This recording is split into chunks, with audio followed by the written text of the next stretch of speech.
hindi man kayo talaga. Pero baka may isang taong konektado sa inyo na nakagawa sa kanya ng kasalanan.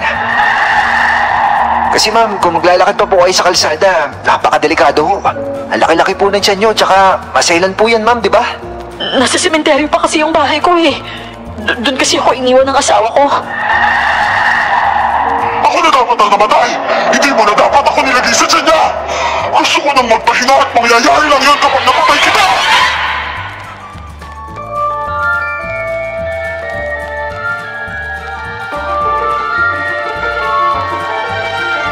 Isa rin ba kayo sa mga taong hirap magkaroon ng trabaho? Dahil masyadong magastos sa mga hinihinging requirements? Alam kong maraming Pinoy ang nakakaranas nito sa panahon ngayon. Lalo na kung ikaw ay high school graduate lamang at wala pang experience. Ngunit sa ganitong sitwasyon ng buhay ko noon, dahil sa kakapusan ng budget para sa paglalakad ng papeles, naranasan kong makasagupa ng aswang. Parang ang hirap isipin kung paano ako humantong sa ganon, di ba? Magandang araw pala muna sa iyo, Miss Clar.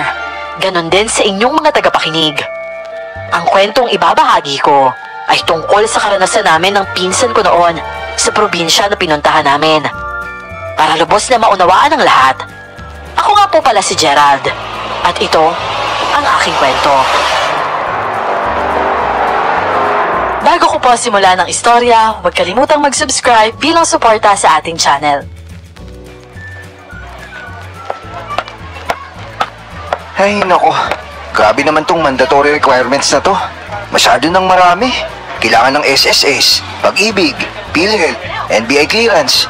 Tapos, paano nga ba gumawa ng resume? Hindi ba pwedeng biodata na lang? Kakainis naman. Yun na nga yung problema, Gerald eh. Wala akong alam sa paggawa ng resume. Tapos isa pa, hindi ako magaling sa English. Pakiramdam ko, nagtapos lang ako ng high school pero wala akong natutunan eh. Ano, Insan? Gusto mo ba talaga yung trabahong yan? Parang mga matatalino kasi talaga yung kailangan nila eh. Mahina ako dyan.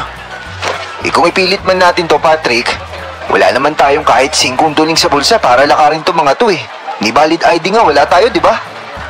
Hindi ba pwede yung school ID na lang natin dati? Anong school ID ka dyan?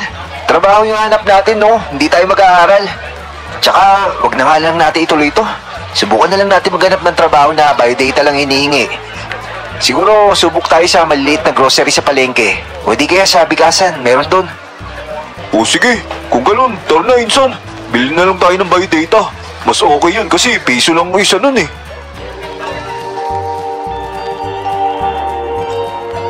Kahit bumili kami noon ng biodata at sinubukan naming mag-apply kung saan-saan, hindi pa rin talaga kami nakahanap ng trabaho. Kinukuha lang nila ang mga biodata namin at sinasabihan na tatawagan na lang daw kami. Naghintay naman kami ng tawag noon at umabot na nga ang 1 buwan. Wala naman kaming tawag na natatanggap. Hanggang sa nagkita kami ng tropa namin na tawagin na lang natin na Kuya Brando. Oh, Gerald, Patrick, kayo pala, kumusta? Oh, Kuya Brando, nandito ko pala. Ito, ayos lang kami. Ikaw ba, kamusta? Aba, ang angas mo na ngayon, Kuya. Ito naman, hindi naman, no? Tsaka ayos lang din ako. At tsaka, mukhang na nga may problema yung mga aura nyo, ah. Ano ba yan? Baka makatulong ako. Ay, naku, Kuya Brando. Baka naman may alam ka dyan trabaho. Kireto mo naman kami, oh. Trabaho ba ka mo? Kung dito lang, syempre wala akong trabaho. Pero kung doon sa amin, meron naman.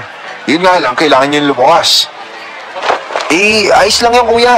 Basta yung mga trabaho na hindi na kailangan ng maraming requirements. Kasi dito sa amin, karamihan sa trabaho dito, napakaraming hinihingi. Marami pa kasi kaming kulang. Kahit simpleng ID, wala pa kami. Diploma lang na high school yung meron kami. Tapos yung ID lang namin dito, school ID lang talaga. Ay, naku, kawawa naman kayo. Pero tulad nga na sabi ko, yung trabahong ibibigay ko sa inyo, wala kasi dito yun. Pero ano ba, seryoso ba talaga kayo? Ibang ang taga sa amin, lumuluwas dito para makahanap ng trabaho. Tapos kayo, alis kayo dito para sa trabaho? Kasi nga, Kuya, dito napakaraming mandatory requirements. Kung may sapat lang na budget sana kami, talagang lalakarin namin yun eh. Kaso, wala talaga eh.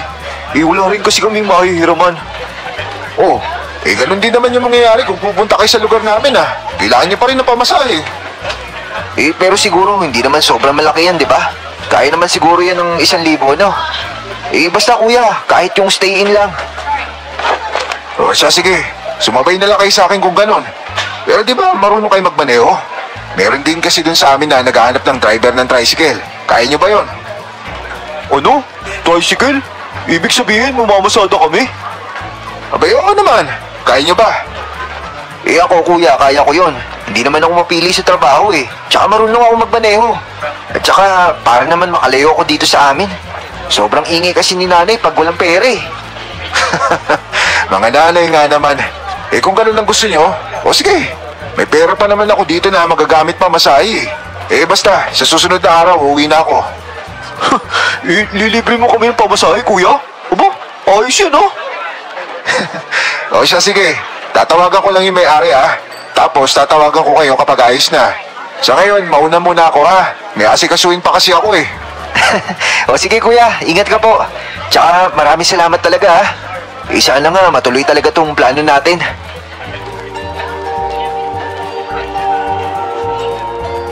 Para na talaga akong desperado noon sa paghahanap ng trabaho. Nakakabagot na rin kasi ang buhay na palaging tambay lang. Gusto ko nang maranasan ang tumatanggap ng sahod buwan-buwan. At tulad nga ng napag-usapan, sumama kami kay Kuya Brando sa probinsya nila.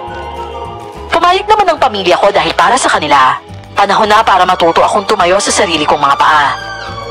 Nangyari ito sa huling bahagi ng Oktubre. At doon na rin kami nagsimula sa trabaho bilang mga tricycle driver sa huling linggo ng buwan.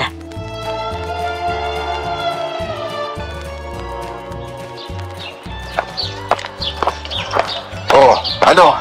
Ayos na ba dito sa inyo? Pabalik-balik lang kayo dito sa barangay tsaka bayan. Basta mapuno nyo lang yung boundary, sa inyo na yung sobra. Tsaka hindi naman matumal yung biyahe dito lalo na't napakarami estudyante. Oo kuya, ayos na po ito. At saka salamat din talaga kuya sa pagpapatira mo sa amin sa kubo nyo. Wala yun. Basta pasensya na lang kung medyo may amoy sa paligid dahil sa mga manok yun. Pero huwag kayong mag-alala. Ililipat ko rin yan kapag natapos na yung kulungan sa likod ng bahay namin. Sus, manok lang yun kuya. Walang kaso sa amin yun. Ang mahalaga, may kita kami. Sinabi mo yan At saka kapag determinado talaga yung tao, kahit anong hirap, titiisin talaga. Oo nga kuya Hindi rin naman pwedeng habang buhay tayong tambay. Minsan nga, napapaisip ako na sana pala nagkoleyo ako. Ang hirap pala talaga magkaroon ng matinong trabaho kung hindi ka nakagraduate ng koleyo. Alam ko yung pakiramdam na yan. Ganyan din yung pinagdadaanan ko. At hindi lang requirements yung problema ko, tsaka yung diploma. Kahit kompleto pa ako, hirap na hirap pa rin ako makatrabaho ng trabaho dahil dito sa tattoo ko sa braso.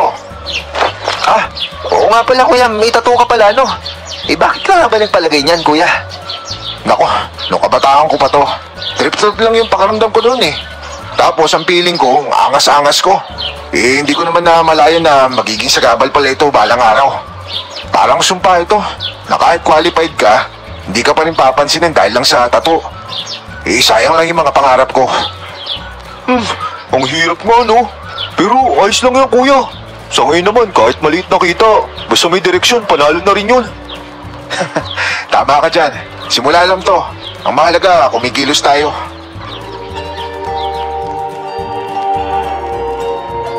Saka ko lang din talaga napagtanto noon ang mga bagay na importante sa buhay. Lalo na ang pag-aaral at pag-iwas sa mga bisyo habang maaga pa. Kasi totoo nga talaga na nasa huli ang pagsisisi. Kaya sa mga kabataan dyan, lalo na sa mga nagbabalak maglagay ng tinta sa katawan, pag-isipan nyo munang maigi bago nyo gawin ito. Baka kasi darating kayo sa punto na gusto nyong makahanap ng magandang trabaho, pero hindi nyo maabot-abot ito dahil lang sa ganong bisyo. Sa ngayon, masaya pa, pero darating talaga ang araw na hahamunin tayo ng tadhana. Tulad namin, sa edad kong 21, naging tricycle driver ako. Humantong ako sa ganon dahil sa kakulangan ko sa papeles. Kulang ako sa mga bagay na kailangan ko talaga noon. Kaya namomroblema ako sa ngayon. At ang trabaho kong tricycle driver, hindi naging madali para sa akin.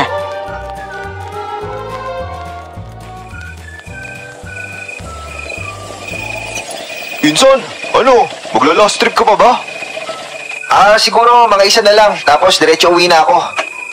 Grabe ka naman. Gabi na kaya. October 31 pa naman.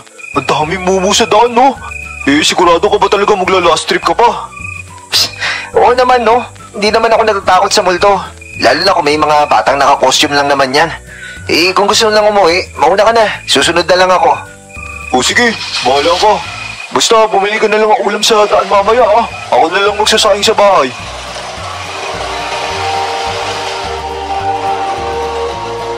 Ang iniisip ko kasi noon, maraming taong umuwi ng gabi na. At nahihirapan na makauwi dahil halos wala ng masakyan.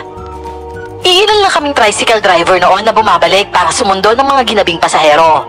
Pero sa lahat ng bumalik, ako ang nasa panghuling pila. Nang makaalis naman ang mga nauna sa akin, ako na lang ang natira roon. Tapos parang wala nang dumadating na pasahero. Ay, nako. Sana naman may pasahero pang dumating kahit isa lang. Para naman sulit yung uwi ko. Kuya, nagbabiyahe ka pa po? Yun. Ayos, may dumating din. Oo, Neneng. Sige, sakay ka lang. Uwi na kagad tayo. O, sige po, Manong. Maraming salamat po, ha?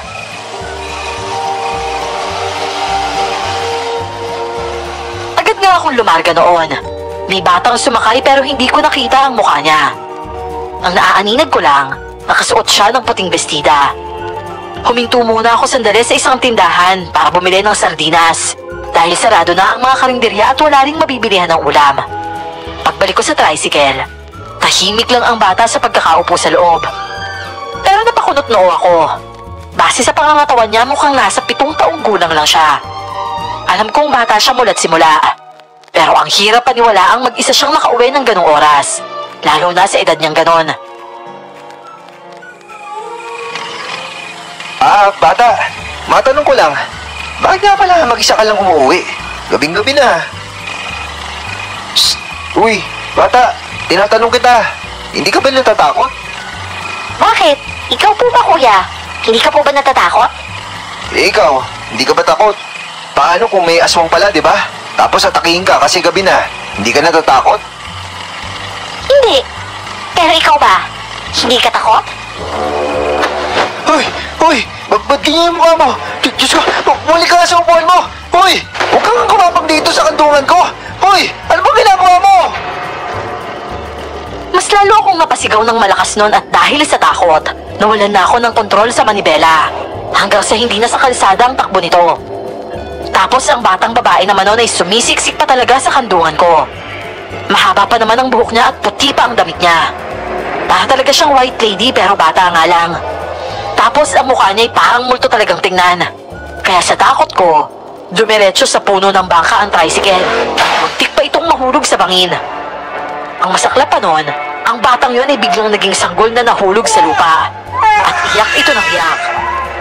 Doon ako mas lalong natakot dahil naging sanggol siya at sa sobrang takot ko talaga noon, naihi na lang ako sa salawal ko.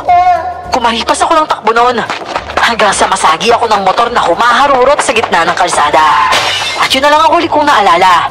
Dahil nang magising ako, nasa ospital na ako ng lugar na yon.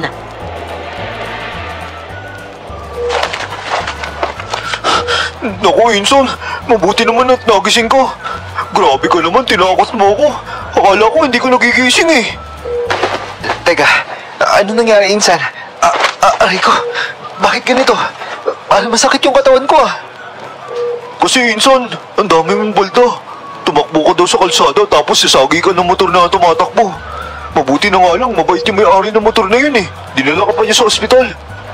Tapos sinagot niya na rin yung bayaran dito. Ano ba kasi nangyari, Insan? Bakit tumatakbo ka tapos yung tricycle mo muntik pa mahulog doon sa baba? Diyos ko, oo nga pala. Naalala ko na, Insan. Kasi may batang babae ako sinakay noon. Nung una, hindi ko nga napapansin kung gaano siya kabata eh. Pero napagtanto kong parang 7 taong gulang lang yata siya. Ano? 7 taong gulang lang siya? Tapos sinakay mo mag-isa sa ganung oras ng gabi? Hindi naman ako sigurado kung 7 lang talaga siya. Pero sa laki ng katawan niya, parang ganun na nga. Insan, hindi ba't nakakapagtaka na may pasahero pa akong ganung kabata na nag-iisa? Nung una pa lang, hindi ka man lang nagtanong sa kanya sa mga napapansin mo? Hindi na, Insan eh. Kasi yung isip ko lang noon, driver ako tapos pasahero siya. Hindi ko na naisipang magtanong nung una. Di pa kasi talaga naiintindihan ng sistema ko na bata pa lang siya eh. Huli ko na lang napagtanto na parang may kakaiba. Eh, Diyos ko, Insan. Kung alam mo lang yung pakaramdam na gumapang yung babae sa kandungan ko habang nagmamaneho ako.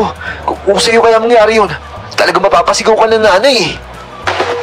Gumagapang? Yung bata gumagapang mismo sa kandungan mo ba? Oo, Insan.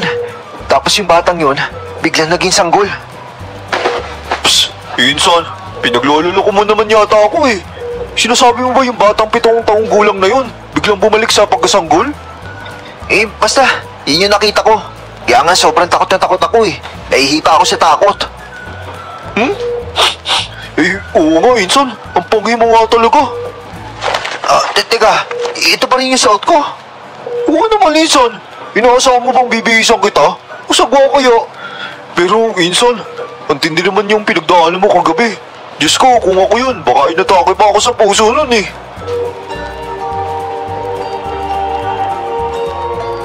Talagang isang malaking palaisipan sa akin ang nangyari nung gabing yon. Hindi ko alam kung paano nangyari na ang batang yon biglang naging sanggol. Parang trauma na talaga sa akin ang nangyari. Lalo na't napilayan ako sa braso, hanggang balikat, at baldado rin noon ang binti ko. Ang problema ko lang noon kung paano ako uusad.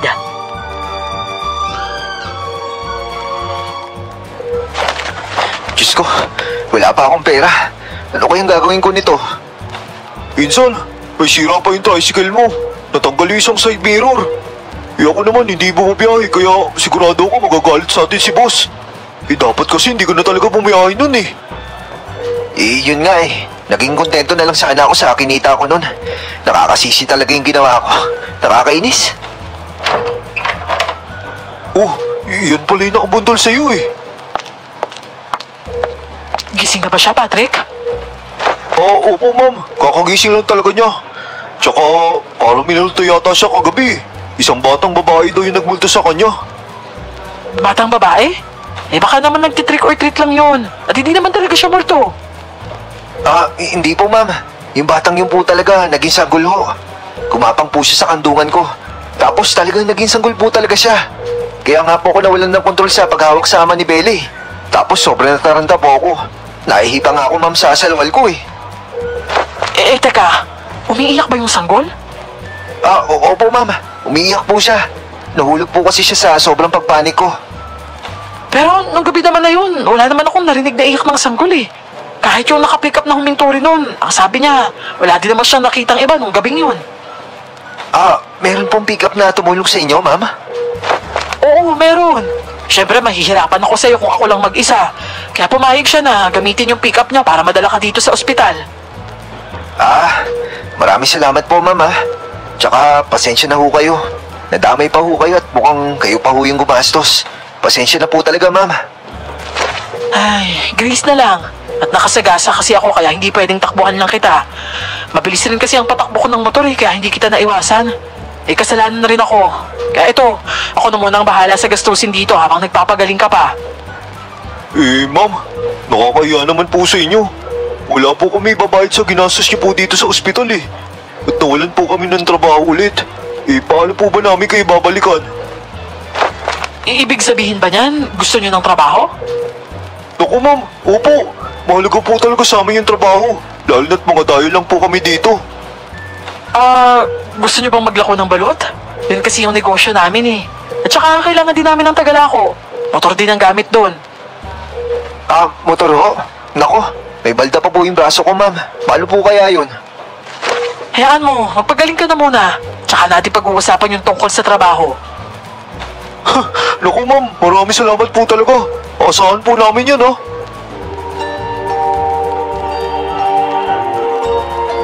May 3 araw din ako sa ospital noon na puro si Ma'am Grace lang ang gumastos. Masasabi kong napakaswerte ko noon dahil merong sumagot ng mga kailangan ko. Maganda siyang babae, maputi at singkit ang mga mata. Base sa ugaling pinapakita niya at sa mga ngiting pinupukol niya, masasabi kong mabait rin siya. Isa siya sa mga taong sinasabing bihira lang ang tulad niya. Hindi naman masyadong malala ang pilay ko sa braso. Makalipas pa kasi noon ng ilang araw, gumaling na ito at naigagalaw ko na. Ay, nako. Pagpasensya niyo na yung boss niyo ha. Mas importante sa kanya yung tricycle kaya wala siyang binigay kay Gerald kahit 20 man lang. Eh, bibili niya daw ng side mirror yung kinita nun. Eh, ayos lang yun kuya. May nakita na naman kaming trabaho eh. Uy, hindi pala. May nangako lang pala sa amin na magkakaroon kami ng trabaho.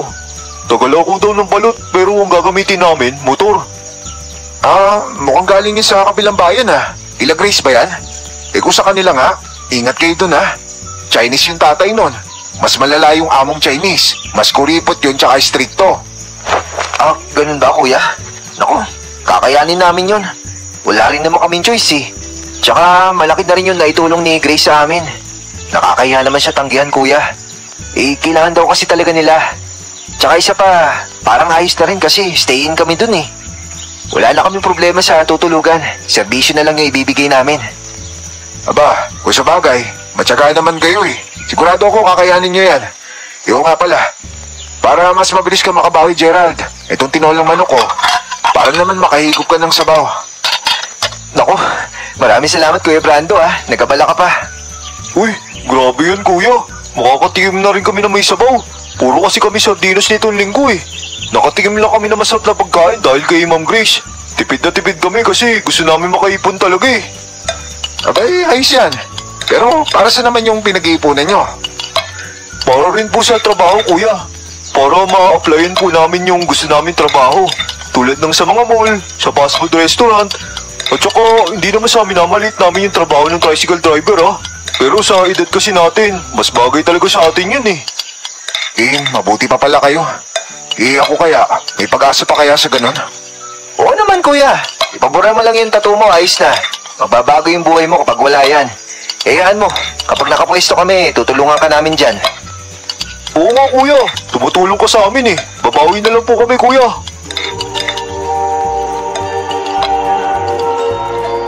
Nang tuluyan na talaga akong gumaling, tinawagan na namin si Ma'am Grace para sunduin kami. Iniwan namin ang lugar na kinaroroonan ni Kuya Brando at lumipat kami sa bayan na kinaroroonan ni Ma'am Grace. Malaki pala talaga ang balutan nila roon at marami silang alagang itik sa likod nun. Bale ang bahay rin ng may-ari ay nasa taas hanggang sa harap din.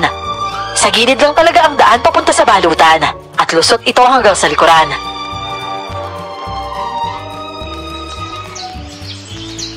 Insan, grabe ang ganda ng bahay nila no? Naku, pagtanda ko gusto ko rin ng ganitong bahay.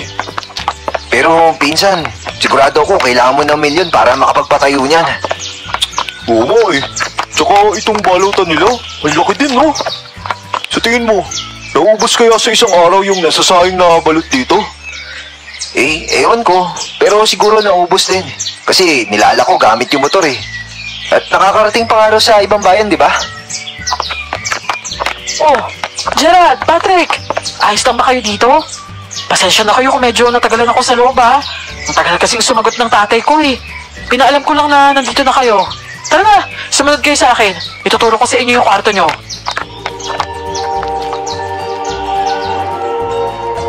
Sumunod nga kami sa kanya at isang maliit na kwarto sa balutan lang din ang binuksan niya. At double deck yon. Medyo masikip roon pero masasabi ko ng ayos na yon kumpara sa kubo na tinutuluyan namin ni Patrick. Oh, ito yung kwarto nyo. Mag-usap na lang kayo kung sinong sa taas at kung sinong sa baba. At saka nga pala, yung kasunod itong kwarto nyo, may batang natutulog dyan. Tagalako rin ng balot pero dito lang sa barangay. Tapos sa kasunod na kwarto nitong bata, may mga nakatira din dyan. Tagasaing ng balot at saka yung mga kasunod pang kwarto, yung mga taga-deliver ng balot dun sa ibang bayan na rin sa mga palengke.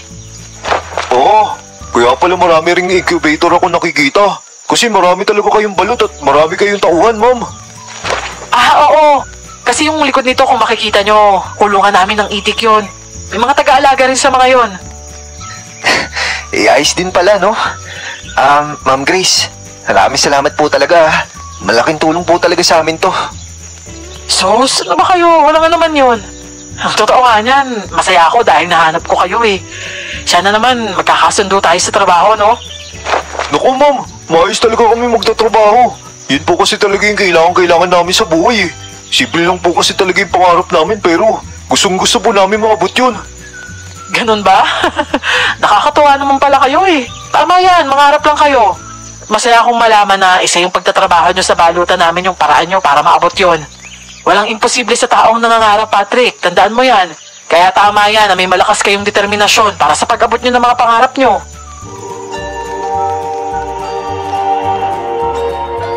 Maaring simpleng trabaho lang yon para sa iba kung susumahin. Pero para sa amin, napakalaking bagay na nun. Kaya nang magsimula na kaming magtrabaho, talagang ginawa namin ang lahat para maging maayos ang serbisyo namin sa may-ari noon. Pero hindi talaga ganun kadali ang trabahong yon sa umpisa. Kasi wala itong pinagkaiba sa pagiging tricycle driver na merong boundary. Yun naman, ibabalik ang halaga ng balot at piso lang o 2 piso ang tubo ng bawat isa. Mahirap din kitain ang 300 sa isang araw noon. Kaya ramdam na ramdam ko ang pagod unang araw pa lang ng trabaho.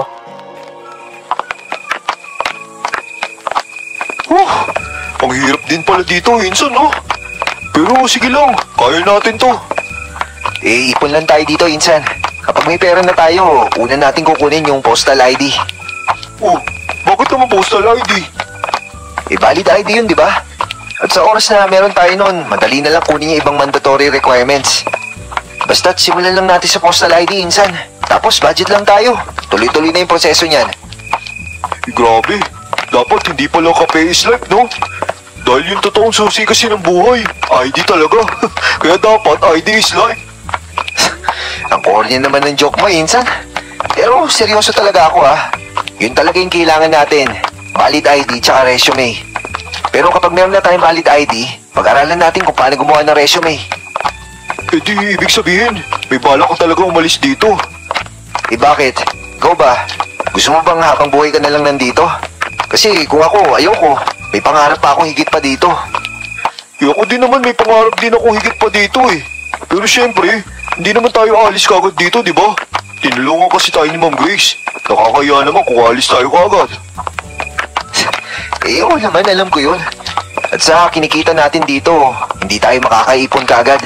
Kasi di ba, may mga pangangailangan pa rin tayo sa araw-araw, di ba?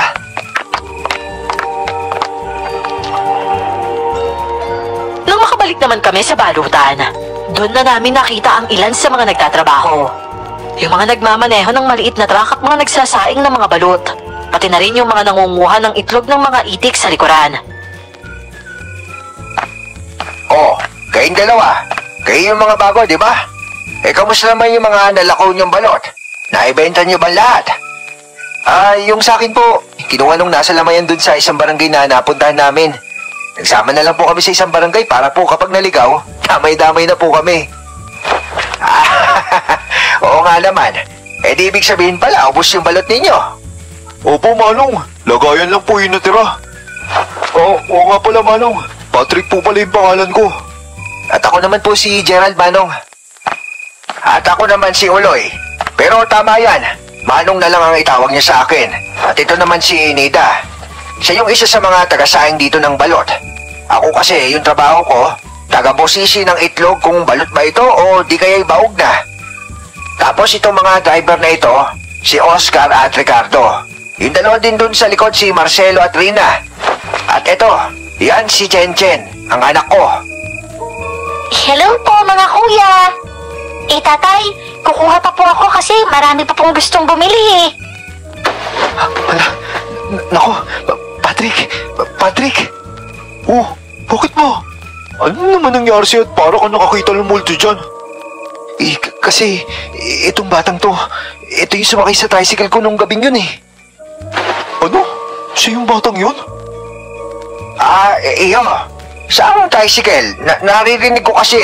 Nakapagbabiyahe ka ba ng tricycle? Hala, hindi naman po kita naaalala kuya. Hindi, ikaw yun eh. At alam ko ikaw yun. Naging sanggol ka pa kagabi. Sigurado ako nun. Ano? Nagiging sanggol? Paano naman nangyari yun eh? Ang laki-laki na nito ni Chen Chen para maging sanggol. Oo nga naman, Insan. At saka sabi mo, 7 taong gulang lang yung bata. Pero hindi naman ito mukhang 7 taong gulang eh. 11 na po ko kuya, hindi po ako 7. At isa pa po, hindi ko po alam kung paano maging sanggol. At wala din po akong pangarap bumalik sa pagiging sanggol, no? Walang pinagkaiba talaga ang batang yon sa batang na isakay ko nung gabing na disgrasya ako. Ang pinagkaiba lang naman nun, dahil masyadong lubog sa antok yata ang mga mata niya. At parang nginudngod sa espasol ang mukha niya. Pero itong bata na nasa harapan ko na may hawak na bayong, hindi naman ganun ang aura at hindi naman siya mukhang multo. Pero kahit ganun ay may nararamdaman talaga akong pangamba sa kanya. Insan, seryoso ka talaga? Kamukha niya talaga yung batang sumakay sa tricycle mo. Oo nga, Insan. Ilang beses ko ba sasabihin sa'yo? Siya talaga yung nakita ko. At tiga mo, imaginein mo ha. Nakasuot siya ng puting bestida. Tapos ganun kahaba at kabagsak yung buhok niya. Tapos mula dun sa loob ng tricycle, habang nagmamaneho ako, gumapang siya bigla sa akin. O ano, ikaw, paano gagawin mo kapag ganun, Insan? Walang iya ka naman magkwento, Insan eh. Detalyado talaga. Kinikilabutan ako sa mga pinagsasabi mo eh. Eh yun nga kasi nangyari sa akin. Kaya nga trauma ako sa batang yun eh. At pagdating niya talaga sa kandungan ko, naging sanggol talaga siya. Eh sira ulo ka din naman pala eh. Eh bakit mo ba kasi sinakay kung alam mo na kaputi na? Siyempre unang kita mo lang alam mong mukha na sa white lady. Dapat tumalis ka na. Eh nakalimutan mo na ba kung anong araw yun, Insan? October 31 yun. At sa buong araw na yun, nakikita ko maraming white lady, aswang, multo, halimaw, laman lupa. At lahat sila nanghihingi ng candy sa akin. Eh ang kala ko naman nun, yung batang yun, naka-costume lang kaya pinasakay ko na. Malay ko bang totoong kalbaryo pala talaga siya. Ay naku, grabe talaga yung pinagdaanan mo nung araw na yun, no?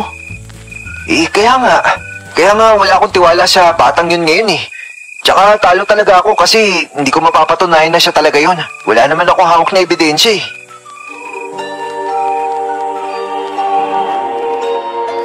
Naging kabado ako tuwing gabi sa lugar na yon, lalo na dahil sa bata. Gabi rin kasi ang mas matrabaho para sa amin sa paglalako ng balut, dahil doon mas malakas ang benta. Nang maubos na ang paninda ko, pati ang kay Patrick, agad kaming bumalik sa balutan. Habang nasa biyahe kami pa uwi, napansin namin ang isang buntis na babae sa gilid ng daan. Naglalakad siya habang hawak-hawak ang kanyang malaking tiyan at tila umiiyak. Pinahinto ko agad ang motor sa tabi niya para kausapin siya. Si Patrick na nauna ng konti, tumigil din at lumingon pabalik sa amin.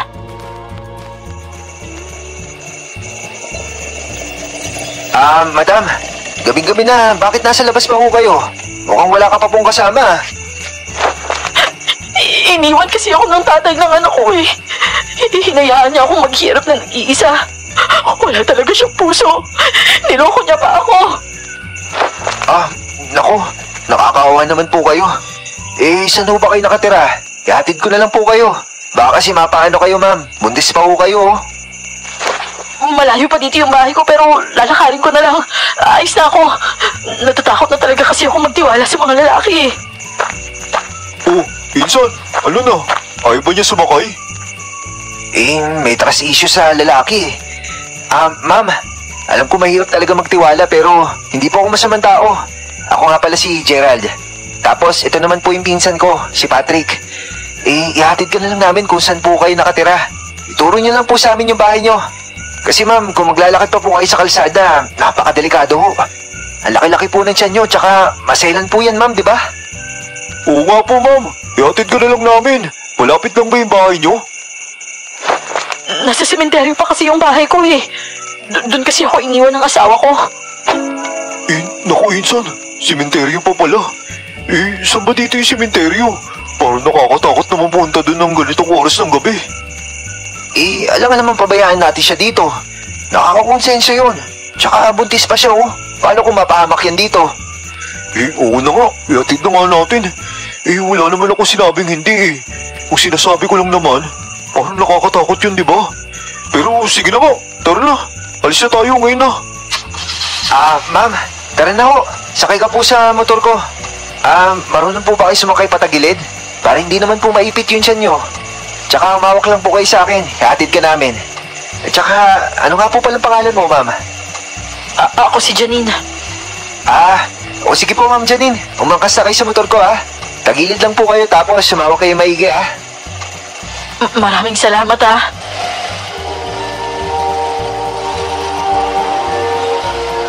Inalalayan ko ang buntis na yon gamit lamang ang isang kamay ko hanggang sa makaupo siya banda sa likuran ng motor ko. Ramdam agad ng gulong nito ang bigat niya. Dahilan para hindi maging matagtag ang takbo nito kapag minamaneho ko na. Nakasunod lang din nun si Patrick sa likuran namin. At ang buntis naman, nakahawak na sa tiyan ko. Sinusunod ko lang ang sinasabi niya kung saan ako pupunta at liliko. Hanggang sa makarating na nga kami sa sementeryo. At damang-dama ko agad ang lamig ng hangin roon. Ma'am, saan pala dito yung bahay niyo? Talagang dito ko kayo nakatira? Parang wala naman pong bahay dito ah. Dito na lang siguro ako. Kasi hindi na mapapasok ng motor yung banda ron eh. Ibig sabihin, maglalakad ka lang papunta dun sa loob? Saan ka po dadaan? Diyan talaga sa gitna ng sementeryo? Oo, dyan nga. Naku ma'am, parang nakakakilabot lang kasi dyan eh. Basta wag na lang kayong sumunod. Dito na lang ako. Sigurado ka po ba, ma'am? Napakatapang naman po ng loob mo. Pero ito pala may 3 piraso pang natirang balot sa loob ng lagayan ko. Sa inyo na lang po ito. Baka kasi gusto niyo kumain eh. Ito po, nilagyan ko na rin ng suka at asin. Meron din po manghang at merong hindi. Maraming salamat ha. Gusto ko rin talaga kumain ng balot eh. Nako, mabuti na lang meron pa natira. O sige ma'am, hatid ka na lang namin. Lalakarin na natin to insan hanggang dun ha. Kasi baka mamaya may adik dun sa loob ng sementeryo. Ano? Insan, para akong kinikilabutan eh. Pero sige na nga, tara na para makabalik tayo kagad. Ma'am, samahan ka na namin sa bahay mo.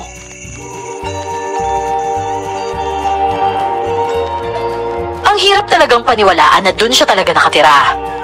Pero sa totoo lang, wala namang imposible kapag salat sa buhay ang isang tao. Maganda pa naman sana siyang buntis. Pero halatang hirap na hirap sa kalagayan niya. Maging sa suot niyang damit kapos na kapos siya. Ang tsinelas pa nga niya noon, may butas na sa likod. Tahimik lang kaming nakasunod sa kanya habang naglalakad siya. Hanggang sa makarating kami sa kalagitnaan ng sementeryo. Ang bigat ng pakiramdam sa lugar na yon, sobrang nakakakilabot. Ramdam din na natatakot ang buntis habang lumalakad.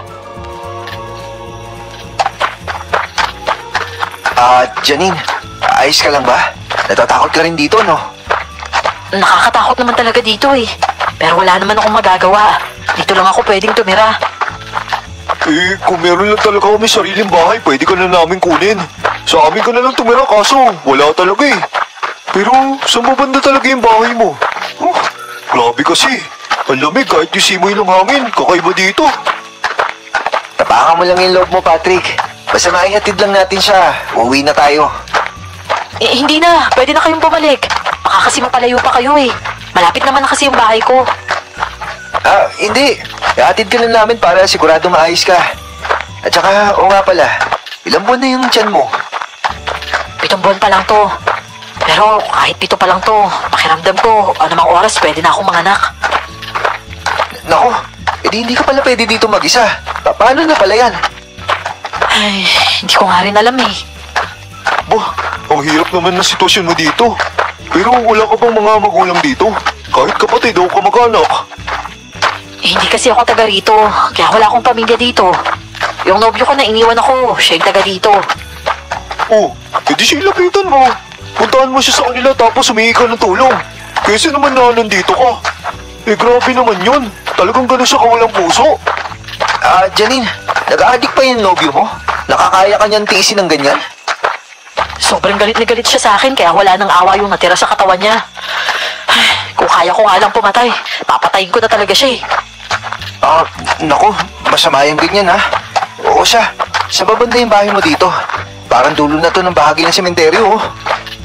Malapit naman na ako kaya pwede nyo na akong iwan. Lalabas lang ako ng konti dyan oh. Tapos yun, bahay ko na. Maliit na kubo lang naman yun. Ganun ba? O sige, hatid ka na lang namin. Mas maigi na makita ka namin pumasok ka talaga sa mismong bahay mo.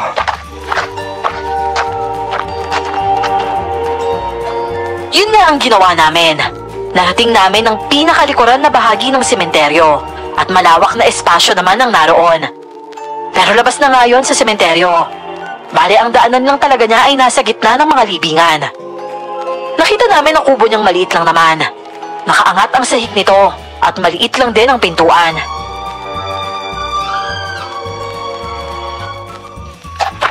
Oh, ito yung bahay mo? Tapos mag-isa ka lang dito? Oo, ito yung bahay ko. Dito ako dinala ng nobyo ko. At dito niya rin ako sinaktan at iniwan. Ano? Sinasaktan ka pa doon? Oo, sinaktan niya ako. Sinakal niya ako tapos iniwanan niya ako. Wala talaga siyang pusong lalaki. Hindi siya naaawa sa akin na nahihirapan. Eh, grabe talaga. Ang sakit talaga sa puso ng dinanas niya, Insan.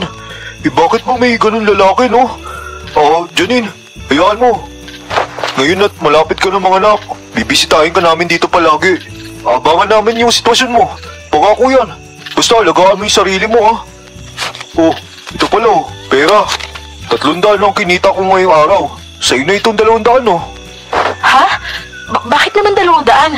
Paano ka naman? 100 na lang yung sayo? Eh kasi Janine, kaya ko pa magtrabaho. Yung 200 na yan, kikitain ko pa yung bukas, no? Eh ikaw kasi, sobrang kailangan mo yan. Ibili mo na lang siguro ng pagkain mo yan bukas, ha? Ito rin oh. Parehas lang kami nakinita pero sa'yo na lang to 200. Kasi tama yung pinsan ko. Kikitain naman namin ulit yan bukas eh. At saka bukas na umaga, bilhin mo yung gusto mong pagkain ha. Bumili ka ng prutas, pampasigla sa bata sa tiyan mo. Maraming salamat sa inyo ha. Sobrang bait nyo talaga. Pasensya na kayo kung kanina nagduda ako. Nako, walang kaso yun. Naintindihan ka naman namin eh. O siya, sige na. Masyado ka na nahamugan. Pumasok ka na sa bahay mo. At saka, pasensya na kung balot lang yung naibigay namin sa yung pagkain ha. Sapat na ako dito, Gerald. Malaking bagay na nga to eh. Basta, mag-iingat kayo ha. O sige na, Janine. Uwi na kami, ha?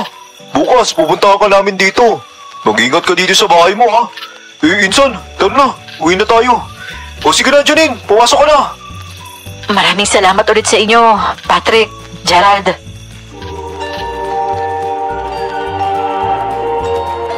Hinintay namin siyang pumasok sa bahay niya, saka naman kami umalis ng pinsan ko. Muli kaming dadaanan sa gitnang bahagi ng sementeryo na yon. Pero sa pagkakataong yon, yung takot namin ni Patrick na palitan ng pakiramdam na matinding awa kay Janine.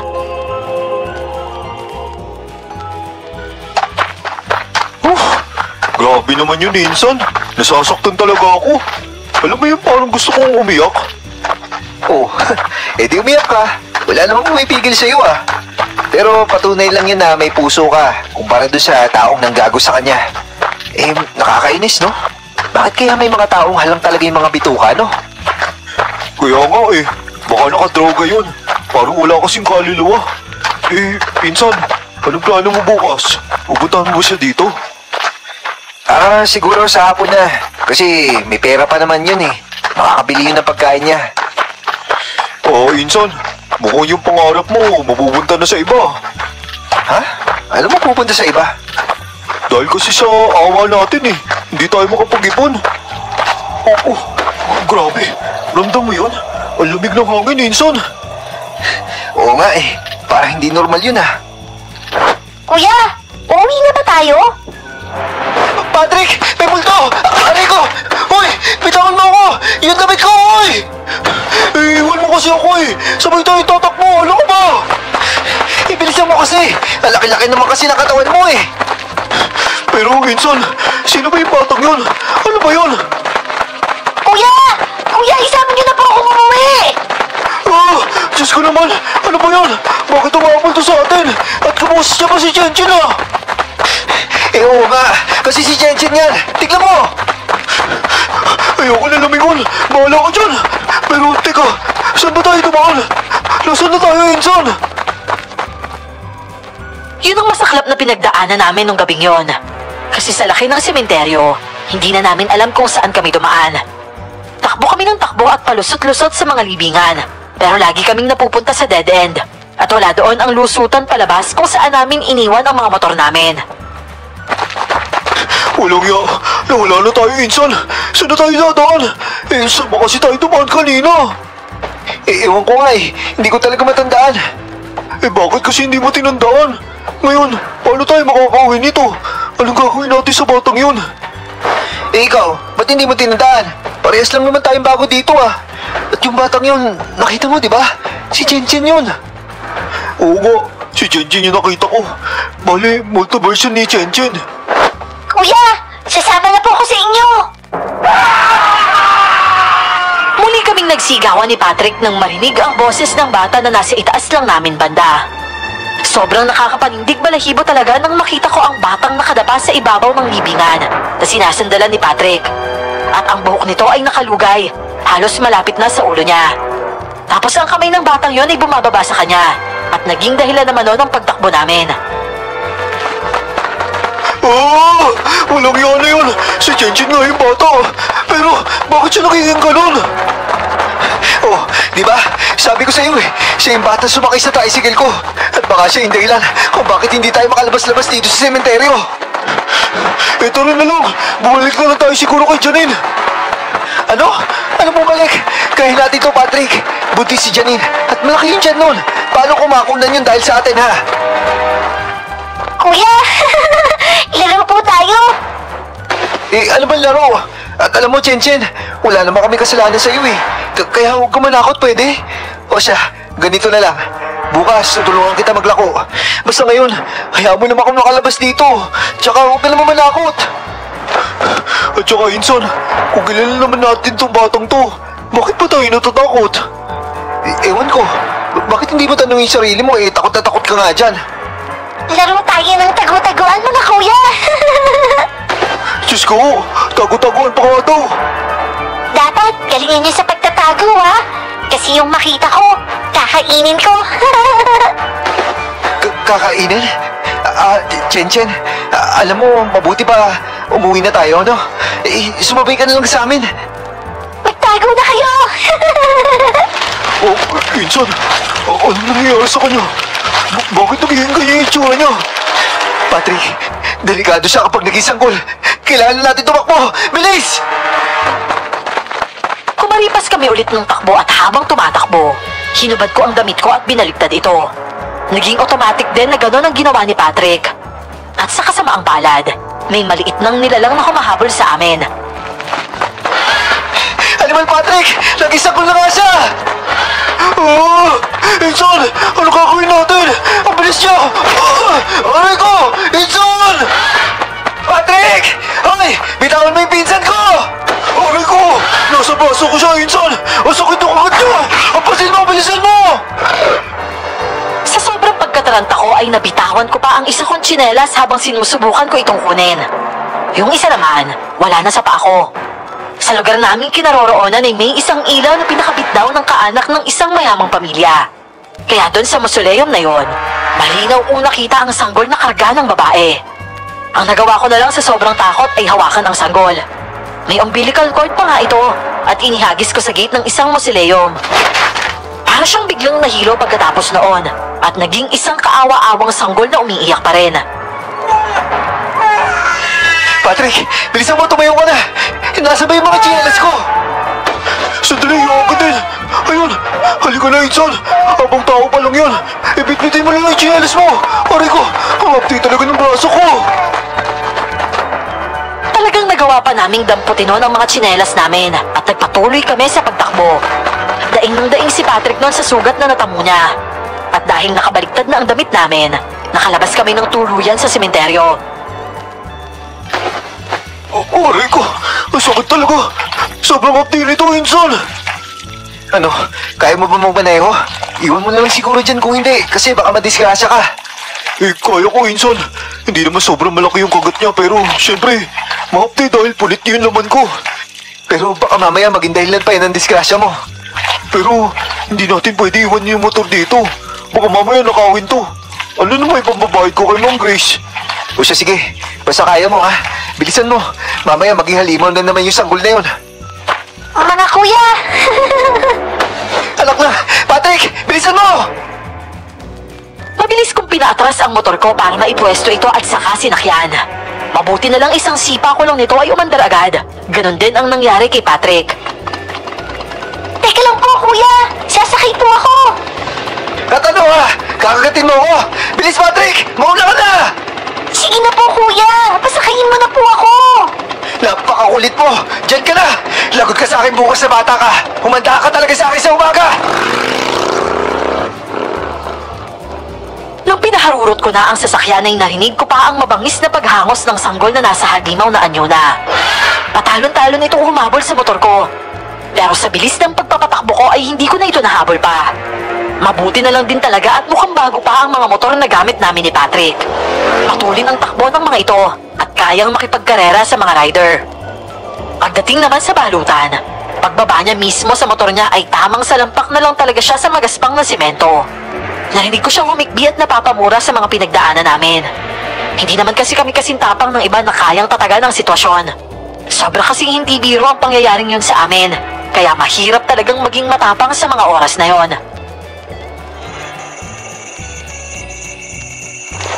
Insan, alam mo itong pinagdaanan natin?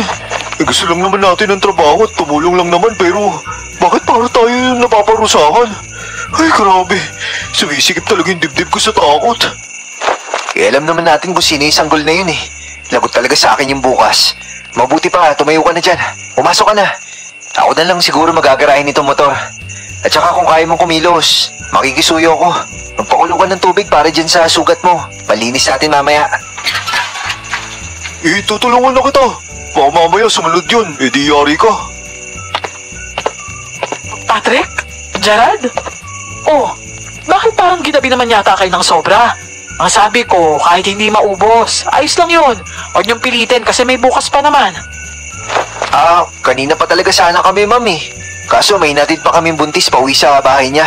Kawawa naman po kasi. Ganun ba? Ang bait niyo naman. Oh, hala Patrick, anong nangyari sa braso mo? Bakit may tumutulong dugo dyan? At saka, anong nakasugat dyan? Oo, mahaba pong kwento, ma'am. Mahabang kwento? Ay, nako. Halika, dun tayo sa bahay. At yung mahabang kwento na yan, ipaliwanag mo sa akin. Gerald, bilisan mo dyan sa labas ha. Pumasok ka kaagad. Opo, ma'am. Igagarahay ko lang po ito.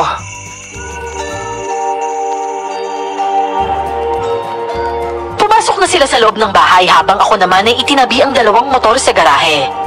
Kinuha ko ang mga lagayan ng balut at dinala sa loob. Pagpasok ko, halos lahat ay nagpapahinga na. Mukhang tapos na rin kasi silang kumain. Yung iba nga handa nang matulog. Dahil nasa malaking bahay si Patrick, dumiretso na ako sa kwarto namin. Pero pagdaan ko ay biglang bumukas ang pinto ni Chen Chen. At doon ay otomatiko akong napasigaw ng halimaw. Grabe ka naman po, kuya. Halimaw talaga. Oh, bakit nandito ka na? Siyempre, kanina pa po ako nandito. Nakakagulat ba yun? Malamang, mas nauna kami sa iyo eh. At nasa sementeryo ka kanina. Hoy bata, yung ginawa mo sa pinsan ko, pagbabayaran mo yan ha. Ano pinagsasasabi mo dyan, Kuya Gerald? At saka, ano po bang ginawa ko sa pinsan mo? Wala naman ah. Anong wala? Mapagpanggap ka talaga. Nagpalit ka ng anyo at nag-isanggol ka. Kita-kita ka namin. Ikaw talaga yun. Kinagat mo pa nga siya sa braso eh. Eh kung ganun ako, kuya, di ba dapat matakot ka? Eh bakit kinakausap mo pa ako? Eh kung kagatin kaya kita dyan. Hoy. Ikaw talagang bata ka. Huwag ka lalapit sa akin ha. Kanina wala kaming laban sa iyo. Pero dito, sisiguraduhin ko talagang yuyupi ka. Sige, subukan mo lang talaga maging halimaw. Ay naku, kuya. Sigurado ako nagugutom ka na talaga. Gusto mo ba ng ulam? Meron pa ako dun, oh. Ayoko nga. Mamaya nilawayan mo pa yan di na yung gawa ko. Sinasabi mo po ba na aswang ako? Kanina, halimaw. Ngayon naman nangyayanggaw na. Ang sama talaga ng ugali mo, kuya. Gusto mo kaya kita kay Ma'am Grace? Pinagbibintangan mo kasi ako na kung ano-ano eh. Ay naku, akala ko meron na akong kuya. Yung pala aswang ang tingin nila sa akin. Nahiya naman ako sa mukha mo, kuya. Para ka kayang kamag-anak ng mga gorilya. Aba talaga, anong gorilla ka dyan? May nobya ako maganda, no? Weh, talaga ba? Oo nga, ipakita ko pa sa yung picture niya eh. Mas maganda pa yun sa'yo. Kahit ganito lang yung mukha ko, mahal ako nun, no? Eh, kawawa naman pala siya kung ganun. At bakit naman siya magiging kawawa, Aber? May trabaho naman ako ah. Kawawa siya dahil kahit maganda siya, nilikha naman siyang tanga para magustuhan ka. Masakit talaga yun, kuya. May lugot tong batang to ah. Hoy, bumalik ka dito. Uwin mo nga yung sinabi mo. Hoy, Chen!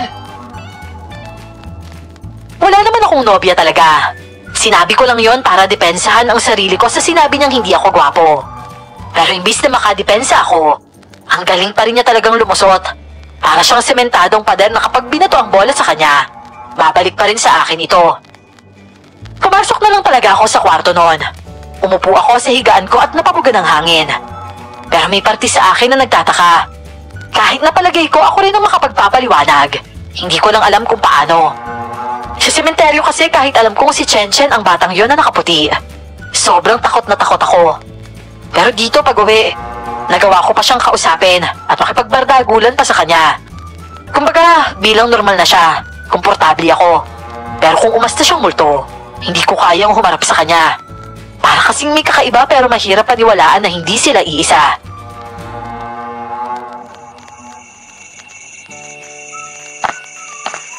Bakit kaya ganun? Kung isipin nga naman, dito malaya siyang umatake kung gusto niya eh. Pero bakit hindi niya ginawa? Tsaka isa pa, anong klaseng asong yung isang bata na nagiging sanggol yung pagkalimaw niya? Ang hirap intindihin. Eh, mapuntahan na nga lang si Patrick.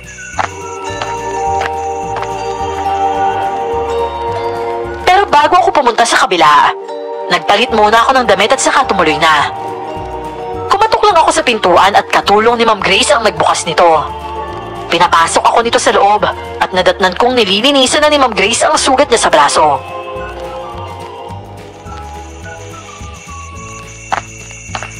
Kamusta? Malaki ba yung sugat mo, Insan? Ito, punit yung laman ko. Ang lalim ng baon ng pangil niya eh. Tsaka napakasakit talaga. Parang binubutas pa nga yung laman loob ko kahit wala na yung ngipin niya eh. Ay, bakit ba kasi kayo pumunta sa sementeryo? Ang tapang nyo naman na ganitong oras ng gabi, doon pa kayo galing?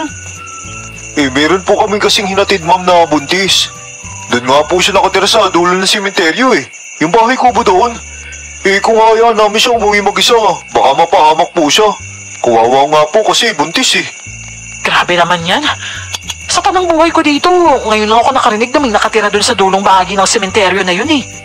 Mamaya kung ano lang yung sinamahan nyo, tapos sumunod naman kayo. Ano pong ibig niyo sabihin, ma'am? Na hindi po totoo yung buntis na nakilala namin? Si Janine? Janine? As in, Janine yung pangalan ng buntis na nakilala nyo? Opo, ma'am. Yun po yung pangalan na sinabi niya eh. Ay, pero imposible naman kung siya yun. Bakit ma'am? May kakilala ka bang... Aray ko, isugat ko naman ma'am! Ay, sorry, nadiinan ko yata. Lalagyan ko na to ng benda ha. Oo, sige po ma'am. Maraming salamat po. Pero may kakilala po ba talaga kayong buntis na nagangalang Janine? Oo, meron. Pero namatay yun na buntis. Eh yun nga lang, yung sementeryo kasi na pinuntahan nyo, maliit na lugar yun. Mariit? Ano pong mariit, ma'am? Maliit! May nangunguha ng mga tao. Ilang lalaki na rin yung natagpo ang patay doon sa sementeryo na yun eh. Pero mas malala yung grupo ng mga adik dati. Parang kinarma nga eh. Kinarma? Eh bakit naman ma'am? Ano ba nangyari sa mga yun dati? Namatay kasi si Janine sa sementeryo. Parang 12 years na yata yun. 11 years o 12 years. Basta yun. At buwan yun ng Mayo. Sa sementeryo namatay si Janine? At saka matagal na pala yun? Oo, sa dulo mismo ng sementeryo. Yung lugar na sinasabi nyo. Doon siya namatay at sigurado kung walang kubo doon. At ito nga yung kwento dati. Eh, sandali lang ha. Oh, ayun na pala. Okay na yung sugat mo, Patrick. May benda na yan. Naku, maraming salamat po ma'am. Ang bait niyo po talaga. Oo, tapos ma'am, ano po yung tungkol kay Janine? Yung balita kasi na yun, bata pa ako noon. Parang dalagita pa nga yata ako nung sumabog yung kwento na yun eh. Buwan ng Mayo nung natagpuan siyang patay sa sementeryo. Pero may bata daw na buhay. Basta, ang batang yun, si Chen Chen yun. Ano? Si Chen Chen?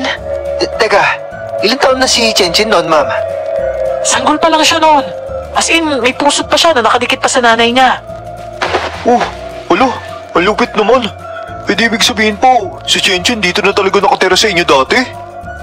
Hindi pa kasi si Manong Uloy yung nagpalaki sa kanya. Si Manong Uloy, 3 taon pa lang nagtatrabaho dito sa amin.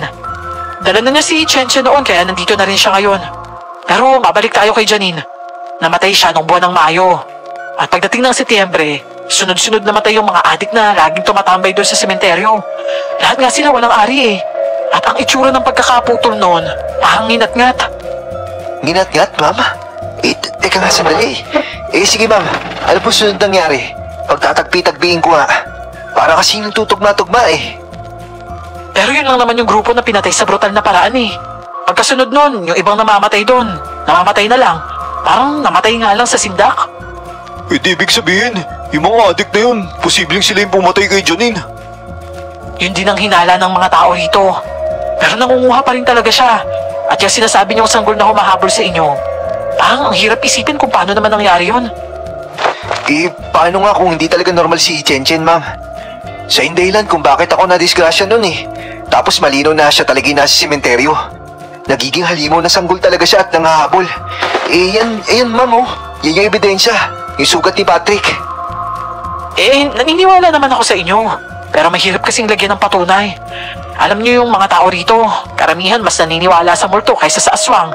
Eh, kasi nga, di ba, malapit sa sementeryo. Naniniwala sila na nagmumulto si Janine. Eh kung multo yun, ma'am, naku, napakadaldal naman niya.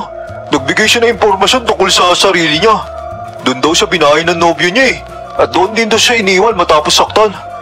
Eh tapos ma'am, binigyan namin siya ng pera at 3 pirasong balot. Tinanggap naman niya, ma'am. Eh, kung buhay si Janine tulad ng ipinipilit nyo, sa panahon ngayon, ibig sabihin medyo may edad na siya. Namatay kasi siya nung parang edad 19 siya o 20. Eh, medyo bata talaga yung nakilala namin. Tapos 7 buwan pa lang yung tiyan niya. Pero kawawa din pala si Chen, no? Nanay niya pala si Janine. Tapos sa ganung paraan pa namatay. Ah, ma'am. Eh, di ibig sabihin pala niyan, yung nakita namin. Multo ni Janine yun? Eh, siguro nga, multo niya yun. Pero yung sanggol po na nangangagat, ma'am, ano po yun? Tsaka si Chen po, ano po siya? Yung tungkol naman sa bagay na yan, sa palagay ko talaga ang makakasagot sa katanungan yung yan, si Mang Uloy lang. Pero hindi rin ako sigurado kung may alam siya eh. Basta, yun lang. Panatag na ang loob ko tungkol sa kalagayan ni Patrick. Pero napapaisip pa rin ako tungkol kay Janine. Saglit ko lang siya kasing nakausap, kaya medyo mahirap tanggapin na hindi na siya buhay. Gustong-gusto ko pa naman sana siyang tulungan. Pero ang katotohanan pala ay nagbabalak akong suportahan ang multo. Hindi ko alam kung totoo ang multo pero mahirap din kasing ipaliwanag ang mga pinagdaanan namin. Dahil ayos na si Patrick, bumalik na kami sa tinutuloyan namin. Kumain muna kami ng hapunan at ang ulam namin noon ay balot din. Meron kasing libre na nakahain sa lamesa, kaya yun na ang nilantakan namin. Ay naku, grabe naman itong mga nalaman natin, Inson. Parang ang hirap maniwala, no? Eh, parang ayoko na din magtagal dito, Insan. Parang gusto ko na lang umuwi tayo sa atin. Eh kaya nga tayo nandito, kasi hirap tayo dun, Inson. Tapos babalik tayo ulit. Eh siguro, saka na. Mag-ipon lang muna tayo na pangasikaso ng papeles. Hindi ba yun naman yung gusto mo? Kung sa bagay, sige na nga lang. Mga 1 buwan na lang siguro, may ipon na tayo niyan. Kailangan magdoble tipid tayo.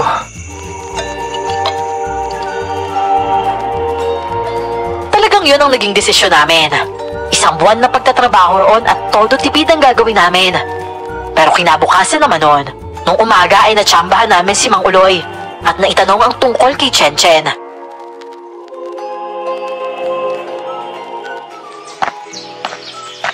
Si Chen? Eh, totoo ang napulot ko lang siya sa sementeryo at ako'y nagpalaki sa kanya. Pero yung nanay niya noon, namatay nung pinanganak siya. Eh, bakit niyo naman naitanong? Eh, ano po kasi, 2 beses ko na po nakita si Chen na naging sanggol po. At yung huling pagkakataon po na nakita namin siya, nasugatan po si Patrick. Ay, nako, hindi si Chen yon. Kasi hindi naman ganun yung batang napulot ko. Eh kung ganun nga si Chen, sa lahat ng tao, ako yung una makakaalam nun. Dahil mula sanggol pa lang siya, nakasubaybay na ako sa paglaki niya. Maaaring mukha ni Chen yun o kaboses niya. Pero sigurado akong hindi siya yun. Eh kung hindi po siya yun, sino po yun? Ginaya lang po siya, parang ganun? At kung ginaya naman po, bakit po siya? At hanggang doon pa talaga sa lugar na pinanggalingan namin? Eh, hindi ko alam ang kasagutan sa tanong na yan, Iyo. At kung meron man makakasagot ng tanong na yan, yun ay ikaw lang. Eh, ano ba ang koneksyon nyo kay Janine? Wala, bakit naman kami po? Eh, hindi ba't pala isipan naman yun na sinimulan kanya sa bayan kung saan kayo una nagtrabaho? Pero, galing po kami sa syudad, Manong eh. Tsaka, imposible naman pong madamay kami sa nangyayari po dito dati. Tsaka isa pa po, 11 or 12 years ago pa po yun eh. Mga 9 years old pa lang yata ako nun, Manong. Eh ang sabi ko, koneksyon. Hindi man kayo talaga, pero baka may isang taong konektado sa inyo na nakagawa sa kanya ng kasalanan. Pero, parang nakakatakot naman po yan. At napakadaya naman po. Kasi kung konektado lang kami sa taong nakagawa sa kanya ng kasalanan, o kung kakilala lang namin yung taong yun, bakit naman po kami parang sinisingil doon? Yun ang mas nagpapasakit sa ulo ko talaga noon. Ang hirap pagtagpi-tagpiin ng mga nangyayari para i-connecta ito sa amin. Para kasi sa akin, masyadong malayo dahil hindi kami taga roon. Hindi namin kilala si Chen Chen at mas lalong hindi namin kilala si Janine. Sa tanghali naman, dahil alas 3 kami ng hapon nagsisimulang maglako, pumunta muna kami sa sementeryo. Umaga naman kaya hindi kami natatakot noon. Pinuntahan namin ang lugar kung saan namin hinatid si Janine. At pagdating namin roon, nakita namin ang maliit na bahay at dahan-dahan namin itong nilapitan. Oh, may bahay naman dito ah. Bakit sabi nila wala? Oo nga eh. Tawagin nga natin si Janine. Janine? Janine, nandiyan ka ba? Oh, ayun pala may tao. Oh, lumabas siya. At si Janine naman to ah. Oh, akala ko ba multo siya? Oh, Patrick? Gerald? Kayo ba yan? Pasensya na, madilim kasi kagabi kaya hindi ko kayo masyado natitigan. Ang gagwapo nyo pala? Ito naman oh, ng bola pa. Kamusta ka pala dito? Nakakain ka na ba ng tanghalian? Oo, kumain ako ng balut. Yung binigay nyo kagabi? Oh, bakit? Hindi mo ba inubos kagabi? Kasi, isa sa gabi, isa kaninang umaga. Tapos isa ngayong tanghali. Tinitipid ko lang kasi minsan lang ako magkaroon ng ganong pagkain. Alam nyo kasi, sobrang sarap nun eh. Kaya nga ito, nagdala pa kami ng marami pang balot. Binigay sa amin to ni Ma'am Grace. Yung amo nyo ba? Oo, amo nga namin yun. At saka mamaya pa pala kami maglalako. Sumama ka pala sa amin, kain tayo sa karinderya. Naku, ayoko. Naiilang kasi ako sa labas eh. Kayo na lang. At saka isa pa, ang baho ko eh. Hindi pa kasi ako nakakaligo. Dahil nga, hindi pa tuyo yung mga damit ko. O sige, hindi ka namin pipilitin pero babalik kami ha. Magdadala kami ng pagkain para sa'yo ha. At saka, Janine, alam mo, may kwento doon sa tinutuluyan namin na may buntis daw na namatay dito. Janine daw yung pangalan nun eh. Ikaw ba yun? Janine? Kapangalan ko? Pero hindi naman ako patay ah. Paano daw namatay? Ang sabi, pinatay daw siya eh. Buntis siya. At siguro nanganak muna siya bago siya nalagutan ng hininga. Sa totoo lang, yung anak ng buntis na yun, boy siya. At kasama namin yun sa trabaho. Kasama niyo sa trabaho? Oo, kasama nga namin sa trabaho. Chen Chen yung pangalan niya. Napakagandang bata tsaka 11 anyos na. Tapos yung nakapulot sa kanya nung namatay yung nanay niya noon, si Mang Uloy, katrabaho din namin. Ang sabi-sabi pa nga, nagmumulto daw yung Janine dito eh. Akala nga namin ikaw yun, pero hindi ka naman multo, di ba? Nahawakan ko nga namin. Pero grabe, tugman-tugma kasi. Janine yung pangalan mo tapos buntis ka rin. Yung sabi pa nga nila, namatay raw si Janine na yun dito sa likod ng bahagi ng sementeryo. Kaya Janine, sa tingin ko hindi ka ligtas dito eh. Kaya gusto mo bang magtrabaho sa balutan? Yun eh, kung gusto mo lang, kakausapin ko si Ma'am Grace. Sasabihin ko na baka pwede tanggapin ka niya. Para naman hindi ka na dito nakatira. Magbabakasakali lang naman ako. Basta, kakausapin ko siya, pangako. Pero kung ayaw naman niya, huwag mo na lang pilitin ha. Pero sa palagay ko, papayag siya. Kasi kami nga, tinulungan niya lang din eh. Kayo talaga. Ayos lang ako dito sa bahay, no? Tayo ka namang mabuhay mag-isa eh. Nga pala, Janine. Paano ka nga pala kumikita dito? May pinapasukan ka bang trabaho? Paano ka nga pala nagkakapera kahit kaunti lang? Dun sa may junk shop na malapit dito. Nagtitinda ako ng mga bote ng alak na iniiwan ng mga umiinom dito sa sementeryo. Naku, ang hirap naman nun. Tapos kaunti lang yung kita mo. Sapat na sa akin yung 30 pesos. Yung tinapay, mabubuhay na ako sa isang araw nun. Diyos ko naman. Sana bigyan ako ng swerte ni Lord para matulungan kita. Sa totoo lang, Janine, ang hirap din kasi ng buhay namin eh. Pero seryoso, kung meron lang talaga ako, kukunin kita dito. Yung tipong gusto mong tumulong pero wala ka ring maibigay. Napakabigat talaga nun sa pakiramdam.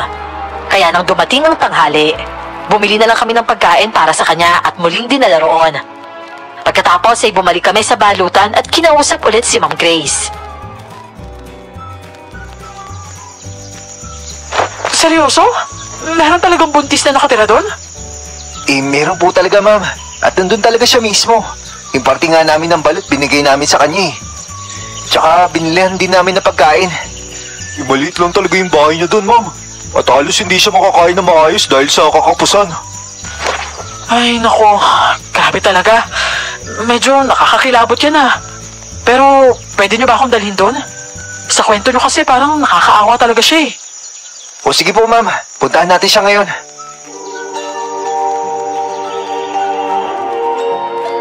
Tulad ng napag-usapan ay sinama namin si Ma'am Grace sa sementeryo na yon. Tuloy-tuloy lang kami hanggang sa narating namin ang kinaroroonan ni Janine. Pagdating namin doon, nadat na namin siyang kumakain at automatic na gumala ang paningin ni Ma'am Grace sa buong paligid.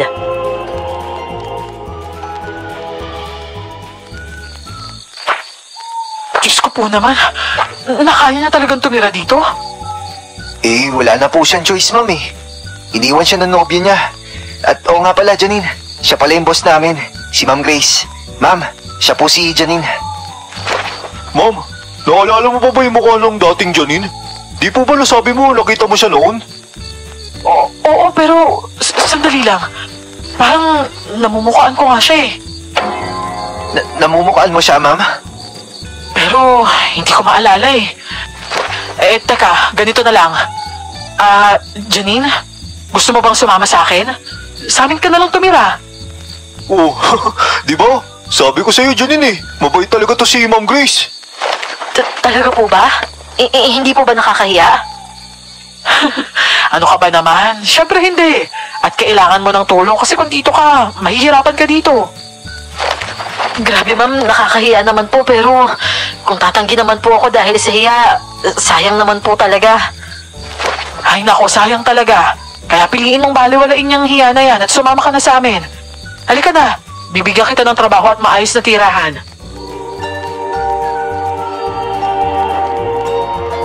Naisama nga namin si Janine sa balutan noon. Nang dumating kami sa pwesto, nadat na naming nagsasaing na ang mga tagasaing at napatingin lahat kay Janine na dumating. Kanya-kanyang tanong ang mga ito kung saan ito nakatira dahil maraming hindi nakakaalam na merong siya doon sa sementeryo. Abay, kailan ka ba doon? At bakit hindi namin alam na meron pala nakatira doon at buntis pa? Kasi po, dinala lang po ako dito ng boyfriend ko tapos pinabayaan. Doon niya po ako pinatira sa sementeryo. Tapos doon niya rin po ako iniwan. Sandali.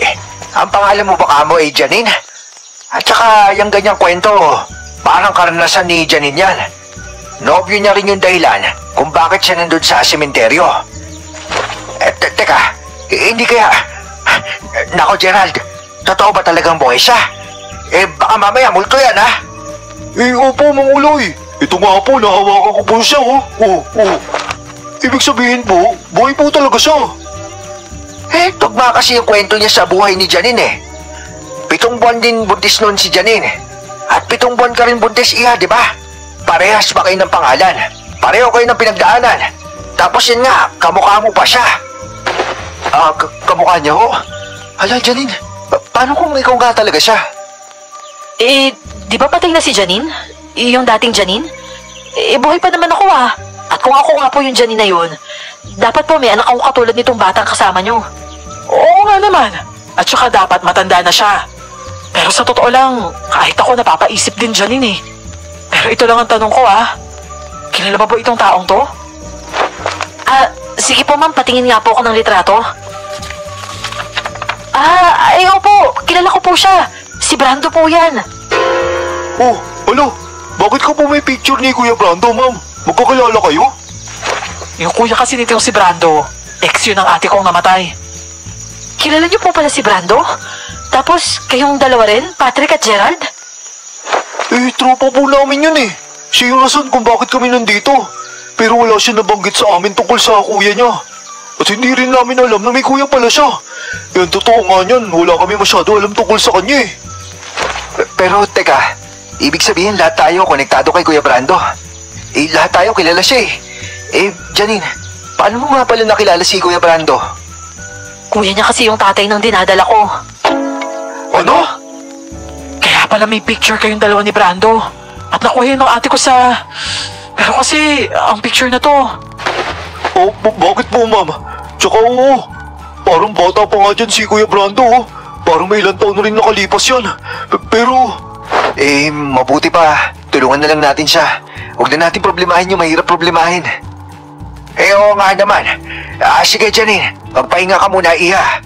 Handa kaming tumulong lahat dito sa oras na mangailangan ka. Huwag ka mag-alala. Maraming salamat po, Mang Uloy. Masakit talaga sa ulo ang pag-isipan ng isang bagay na halatang halata naman. Sa mga narinig ko, mga impormasyong nakuha, at mga ebidensyang nakita ko. Para sa akin, si Janine noon at ang Janine ngayon ay iisa. Ayaw lang talaga niyang umamin.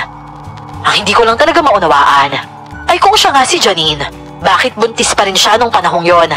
At kung si Chenche na nga ang anak niya, anong paliwanag doon? Insan, sa tingin mo, siya kaya yung dating Janine? Malakas yung kutob ko na siya ngayon. Ayaw niya lang umamin dahil mahirap nga na may paliwanag. Pero, hindi ka ba natatakot? Natatakot nga ako eh.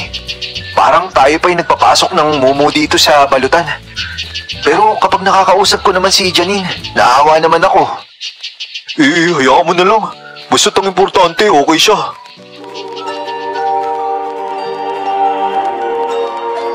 Talagang binusog siya ni Ma'am Grace sa lahat ng pangangailangan niya noon. Binigyan pa siya ng mga damit na maisusuot. At maayos naman ang pagtanggap niya. Tao na tao talaga siya.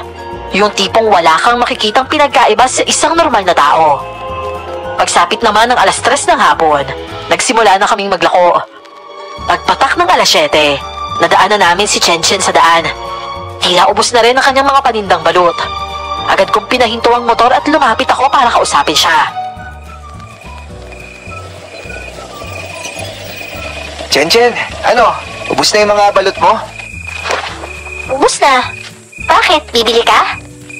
Oo, sana eh. Kaso, ang gusto ko, kambal na sisiw.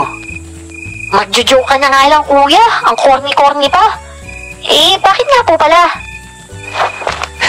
Grabe ka talaga sa akin, bata ka, no? Gusto pa naman sana kita isakay pa uwi. Kaso, sabi mo, corny ko eh. Okay lang. Kaya ko namang maglakad mag-isa eh. Ito naman oh, hindi mabiro. Halika na. Mamangkas ka na at sabay na tayo uwi. Gabi na oh. Oo, sige. Umangkas nga siya sa motor ko at dinala ko nga siya pa uwi. Pagdating namin sa bahay, nadatna namin si Mang Uloy at Janine na nag-uusap. Napadahan-dahan muna kaming tatlo ni Patrick dahil talagang nakakaintriga ang una naming naulinigan sa kanila. Yun lang yung pakiusap ko, Iha. Malaki ang kasalanan ng lalaking yun sa'yo. Pero hindi lahat ng lalaki ganon. Kaya sana kung nandito ka man para magiganti, huwag mo sasaktan yung mga lalaki walang kasalanan dito sa bahay. Lalo na yung dalawang tumulong sa'yo. Mga mabubuting tao sila. Pasensya na ho, Mang Uloy. Hindi pa po kasi namin nakakamit ng ang hustisya kaya naging desperado po ako maghiganti. Pero sa ngayon po, wala na po akong sasaktan at hihintayin ko na lang yung lalaking yun. Hala, ano yung pinag-uusapan nila? Ibig sabihin, siya pala talaga si Janine? At siya talaga yung nanay ko? Oh, paano mo naman nasabi yan? Kasi sabi ni Tatay Uloy, kung siya ang nanay ko, isa siyang mantyanak. At ang batang nakikita kong kamukha ko, kambal ko siya. Ayun oh. Ano? Anak na, Patrick, nandito nga yung bata oh. Dahil muli na namang nagpakita ang bata, napasigaw kami ni Patrick at sabay kaming kumaripas ng takbo papasok sa loob. Pero pagpasok namin, pareho kaming natigilan. Nakita namin si Janine. Wala na ang malaking tiyan niya. Para na siyang dalagang maganda. Maayos ang mukha at sa harap niya ay naroon si Mang Uloy. Kasama ang ilan pang matatandang empleyado sa balutan. Tahimik ang paligid, pero ramdam ang bigat ng presensya nila. Anong nangyayari? Bakit hindi ka buntis, Janine? Ikaw talaga si Janine, no? Yung dating Janine? Yung nanay ni Chen. Pero paano nangyari na hindi ka nabuntis ngayon? Isa siyang mantsanak. Pinatay siya noon pero nabuhay muli. Hindi man siya umaamin na siya si Janine. Hindi rin niya kayang baguhin ang pangalan o ang buong kasaysayan niya. Dahil kailangan niya yun. Gusto niyang maghiganti sa mga lalaki. At kahit kausap mo siya ngayon na parang normal, hindi mo mababago ako gustuhan niyang gumanti. Dahil ganun daw talaga ang isang mantsanak. Puno ng puot at hindi titigil hanggat hindi nakakabawi. At ang batang yan nakamukha ni Chen, kambal niya yan. Isa lang sa kanila ang nabuhay noon. At ang batang yan nangangailangan ng hustisya. Ibig sabihin, multo nga talaga sila. Mantsanak nga po, kuya. Parang aswang. Ang kulit mo naman eh. Mantsanak? Parang tiyanak? Tiyanak na mag-ina. Isa siyang tiyanak na merong ina. Pero huwag kayong mag-alala. Dahil tinulungan niyo si Janine, hindi niya kayo sasaktan. Napalunok ako noon sa nalaman. Lalo na't nakita kong naging sanggol ang bata. At tumalon-talon ito papunta kay Janine. Ang mas nakakakilabot pa. Dahil sa harapan namin ay binuksan niya nga ang tiyan niya at pumasok doon ang bata. Pagkatapos noon ay buntis na siya ulit. Diyos ko, paano nangyayari yan? Pasensya na kayo sa ginawa ng ano ko sa inyo, Gerald, Patrick. Alam na alam kasi niya yung amoy ng dugo ng taong pumatay sa amin eh. At naaamoy niya yun sa inyo kaya inatake niya kayo. O ano? Naamoy niya sa amin? Hindi naman kami magkatugo ni Kuya Brando. Kayo ni Brando, oo. Hindi kayo magkadugo. Pero ang kuya niya, naaamoy namin siya sa inyo. Nagkatinginan kami ni Patrick. Isa na namang dagdag sa sakit ng ulo namin. Pero base sa mga sinasabi niya, parang naging kamag-anak pa namin ang kuya ni Kuya Brando. Sa dami ng nalaman namin, hindi ko na napigilan ang sarili ko. Tinawagan ko si Kuya Brando at diretsong kinumpronta tungkol sa kuya niya. Sinabi ko agad ang tungkol kay Janine. Pero nang marinig niya ang pangalan, bigla niyang pinutol ang tawag. Oh, ano daw sabi? Bakit parang ang bilis lang? Pinatay niya eh. Insan, duda talaga ako dito. Parang may alam siya. Kaya natakot nang kumprontahin ko siya tungkol sa kuya niya Gerald, maraming salamat pala Salamat? Salamat para sa ano, Janine? Sa pagtawag mo kay Brando, makakarating na sa kuya niya yung tungkol sa amin. Malalaman na niyang naging mantsanak na kami ng anak niya. Oo, kung makakarating na sa kanya yung tungkol sa'yo, Janine, di magtatago na siya, di ba? Paano ka makakaganti niyan? At anong paghiganti yung gagawin mo? Papatayin mo ba siya? Yun ang kailangan para wala na siyang mabiktimang babae. Sang-ayon ako sa gusto niya, Gerald. Gusto ko rin maghiganti para sa ate ko. Ma'am, kailan mo pala nalaman na siya talaga si Janine? May kutob na talaga ako nung makita ko siya. Nalilito lang ako nung una. Pero dahil may alam si Mang Uloy tungkol sa aswang na buntis, kung ano ang tawag dito, napagtanto ko na siya talaga si Janine. At imbis na matakot, kakampihan ko siya at pagbibigyan sa gusto niyang gawin. Pero ma'am, kung yung tatay ni Chen ay kuya ni Brando, tapos ex siya ng ate mo, yung ate mo ba ma'am may edad na rin? Isa nga yan sa pinagtataka ko, Gerald eh. Kasi yung kuya niya, nang makita ko binata, parang kaedad niyo lang. Pero kung may posible sa pagkatao ni Janine, hindi malabong may kakaiba rin sa pagkatao ng lalaking yon. Ay, kakainis. Ang dami ko talagang tanong. Nasagot na nga yung isa eh. May nadagdag na naman na tanong. Ay, sakit talaga sa ulo. Pero kung ganun nga, hindi kaya aswang din yung kuya ni Kuya Brando? Tapos, kadugo pa natin? Paano naman kadugo natin? Wala tayong lahing aswang, no? Tsaka hindi natin kamag-anak yun. Baka nagkamali lang ng pangamoy itong si Janine. Diba, Janine? Yung gabi kasing yun, pagod na pagod kami. At naligo kami sa pawis. Dugo ang naaamoy ko, hindi pawis, Gerald. Kaya naaamoy ko yung dugo niya sa inyo. At magkadugo kayo.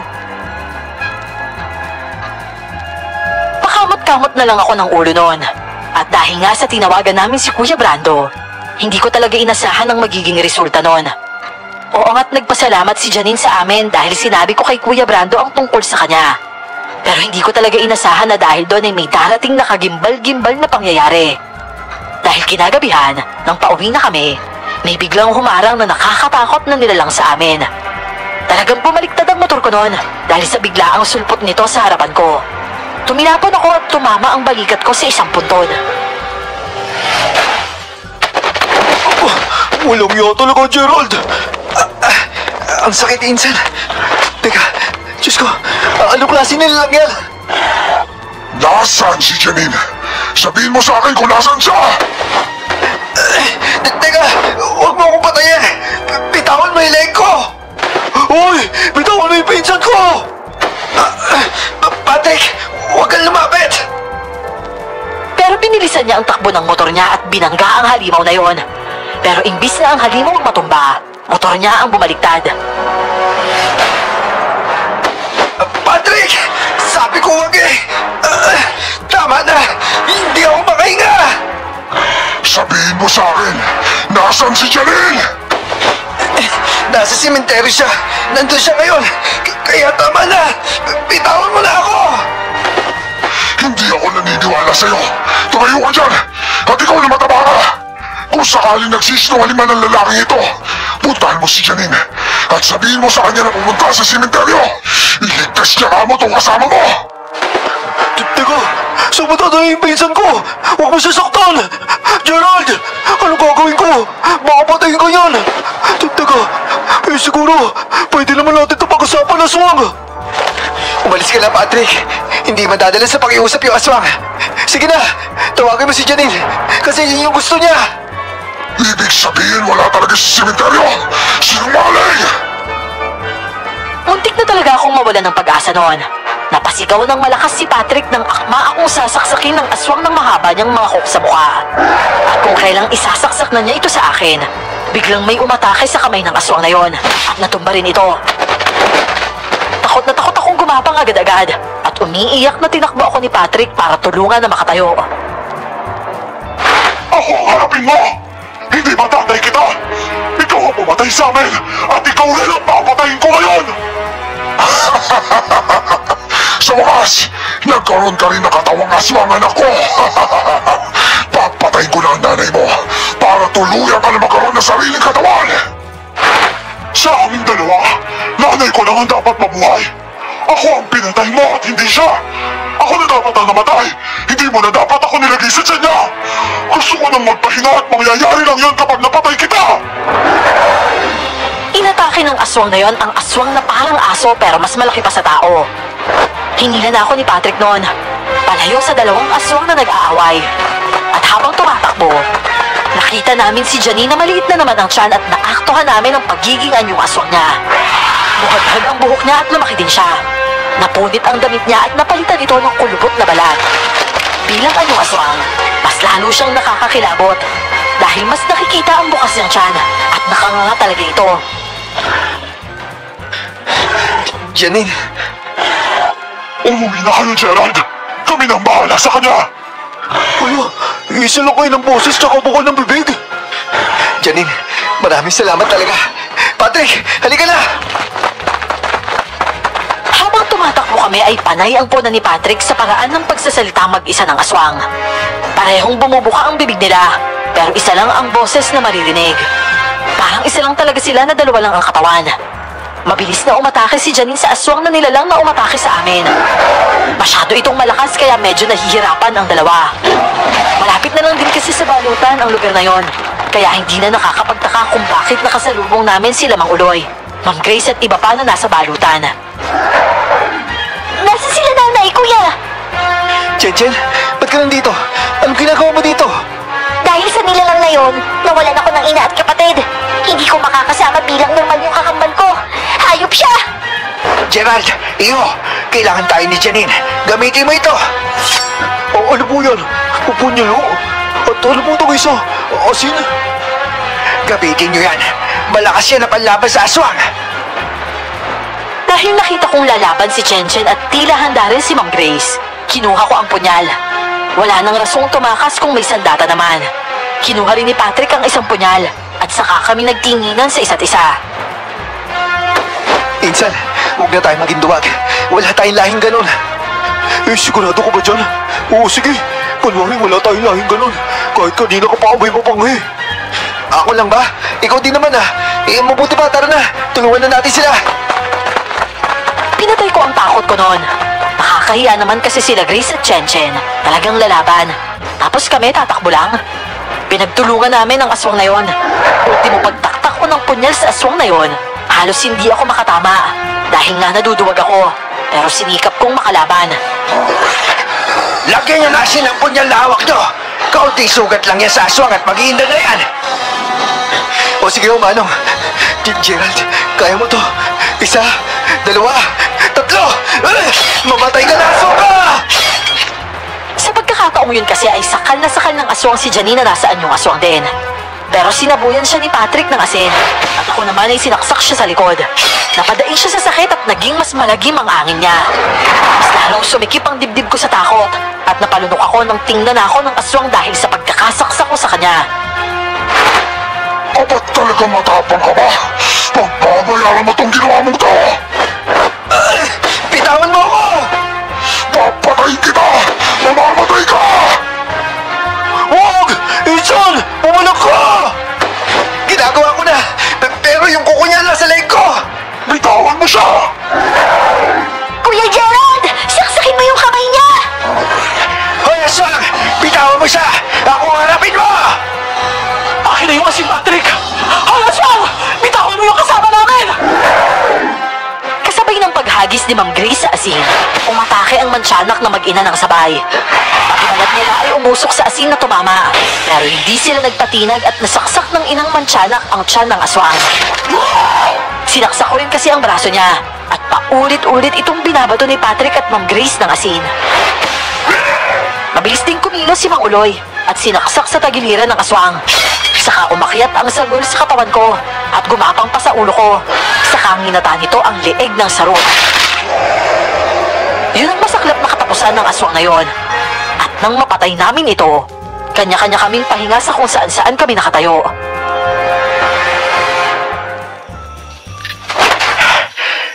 Wala na siya. Hindi ko akalain na isa rin pala siyang aswang.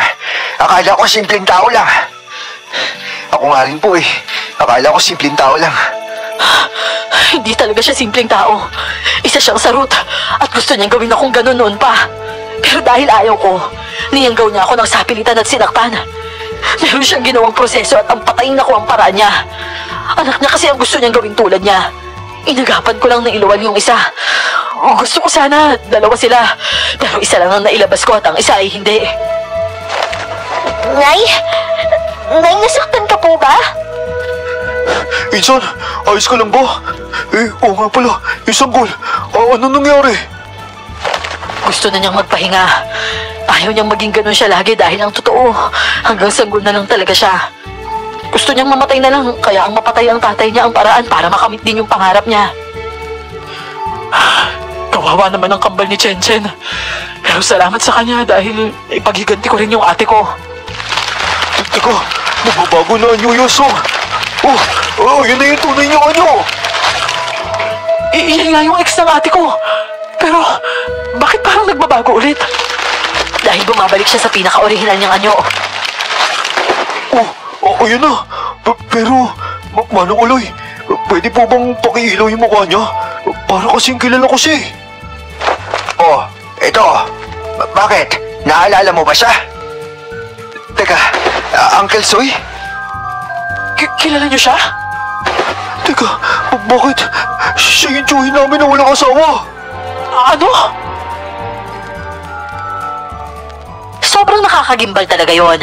Tiyuhin naming tinatawag naming weirdo sa pamilya ang aswang na yon. At matagal ko na siyang hindi nakikita. Simula sa araw na yon, nanatiling aswang si Janine. Pero hindi na niya ito ginagamit sa kasamaan. Masaya akong nabigyan sila ng tsansa ni Chen na magkasama. At nabigyan nila ng maayos na libing ang kambal nitong sanggol. Hindi nga lang ito nadaan sa simbahan. Pero sa tulong ni Ma'am Grace, nabigyan ito ng libingan. Dahil din sa nangyari at nakilala namin kung sino ang aswang, umuwi kami sa amin at kinompronta ang pamilya namin tungkol sa tiyuhin namin yon. Ang sabi ng lola namin, Nayanggaw ng isang sarut ang tiyuhin namin na yon at pumanig na sa kasamaan. Dahil naman sa karanasan namin yon, maayos naming pinaalam kay Ma'am Grace na hindi na kami babalik sa lugar nila. Pumayag naman siya at binigyan pa nga kami ng tulong para matupad yung mga gusto namin sa buhay. Sa ngayon po, Miss Clar, ay maayos kaming nakakapagtrabaho bilang service crew sa isang restaurant. Simple lang po talaga ang pangarap namin at kontento na kami sa buhay na ganoon. Hanggang dito na lamang po ang aking kwento, Miss Clar. Maraming salamat po sa pag-ere nito.